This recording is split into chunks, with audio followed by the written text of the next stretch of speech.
कभी रात के सन्नाटे में जब दुनिया चुप होती है, तब कोई आवाज अचानक रंग बन जाती है।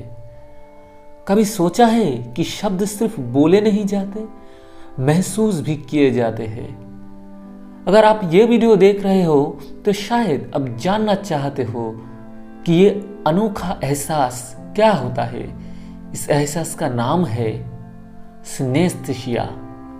सिनेस्थेसिया एक न्यूरोलॉजिकल कंडीशन है जिसमें दिमाग के सेंसेस अलग अलग रहने के बजाय एक दूसरे से जुड़ जाते हैं। यह आवाज सिर्फ कानों तक नहीं रुकती और रंग सिर्फ आंखों तक सीमित नहीं रहते।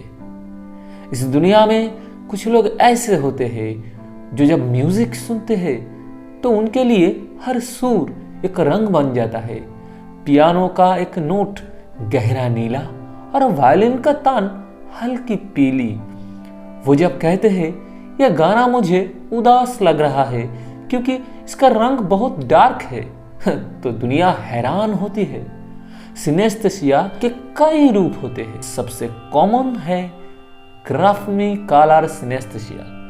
इसमें लेटर्स और नंबर्स हमेशा एक ही रंग के होते हैं, जैसे कि ए बचपन से लाल, बी नीला, सी हरा।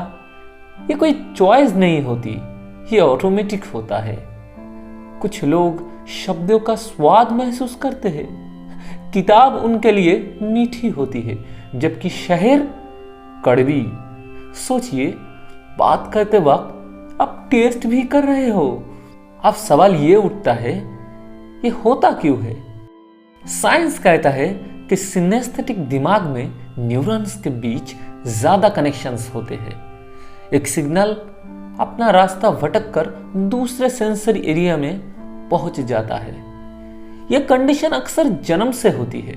बचपन में बच्चा यह नहीं जानता कि वो अलग है, उसके लिए यह नॉर्मल होता है। स्कूल के क्लासरूम में जब टीचर बोलता है तो हर आवाज एक रंग बनकर उसके दिमाग में घूमती है। कभी कभी ये सुंदर होता है, कभी कभी बहुत थका देने वाला।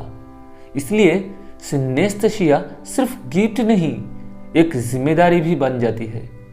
बहुत से मशहूर लोगों के बारे में माना जाता है कि उन्हें सिनेस्थेसिया था। आर्टिस्ट के पेंटिंग्स, म्यूजिशियंस के कंपोजिशंस शायद इसी वजह से इतनी गहरी लगती है। लेकिन सोसाइटी अक्सर जो समझ नहीं पाती उसे एक्सेप्ट भी नहीं करती। जब कोई कहता है मुझे आवाज दिखती है तो उसे अजीब समझा जाता है। सिनेस्थेसिया हमें एम्पैथी सिखाता है।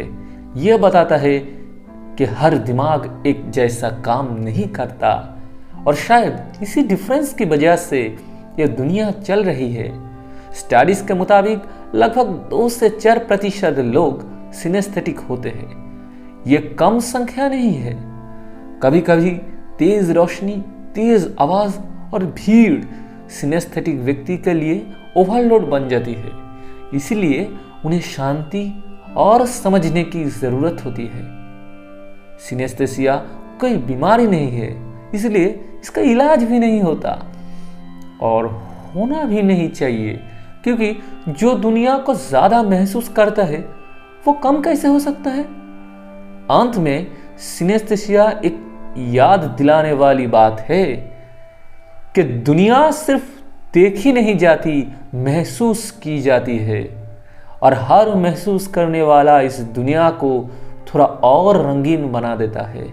अगर आप कभी किसी से मिलो जो कहे मुझे शब्द सुनाई भी देते हैं और दिखाई भी, तो उससे चुप मत कराओ, उससे सुनो।